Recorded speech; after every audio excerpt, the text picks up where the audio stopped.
June 13వ తారీఖు శనివారము, శని త్రయోదశి, మాస శివరాత్రి, కృత్తికా నక్షత్రము అన్నీ కలిసి రావడం చాలా విశేషమైనటువంటి రోజు. ఈ రోజు ఎవరైతే మేషరాశి, సింహరాశి, ధనస్సు, కుంభ, మీన రాశుల వారు అనగా ఏలినాటి శని, అష్టమ శని, అర్ధాష్టమ శని జరుగుతున్నటువంటి వారు, శని మహర్దశ, శని అంతర్దశ జరుగుతూ ప్రస్తుతం అనేక ఇబ్బందులతో సతమతమయ్యేటువంటి వారు నేను చెప్పేటువంటి ఈ చిన్న పరిహారాలను తప్పకుండా పాటించండి.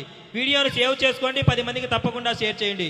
ఈ రోజు మీకు దగ్గరలో ఉన్నటువంటి శివాలయంలో ఉన్నటువంటి నవగ్రహాలు కావచ్చు, లేదా శనీశ్వర స్వామి వారి దేవాలయం వద్ద శనీశ్వర స్వామి వారికి నువ్వుల నూనెతో విశేషంగా దీపారాధన చేసి శనీశ్వర స్వామి వారికి తిలతైలాభిషేక పూజా కార్యక్రమాన్ని జరిపించుకోండి. అదేవిధంగా పరమేశ్వరునికి కూడా ఈరోజు రుద్రాభిషేక పూజా కార్యక్రమాన్ని జరిపించండి, చాలా మంచిది. వీలైనటువంటి వారు హోమ కార్యక్రమాన్ని, జపాన్ని కూడా చేపించుకోండి, చాలా విశేషమైనటువంటి రోజు. ఎందుకోసమంటే చాలా అరుదుగా వస్తూ ఉంటుంది ఈ విధంగా శని త్రయోదశి. ఈ విధంగా ఎవరైతే పూజా కార్యక్రమాలు జరిపించుకోవడానికి వీలు కాకుండా ఉంటుందో వారందరి కోసము మన దైవానుగ్రహం పేరు తరపున మనమైతే విశేషంగా 600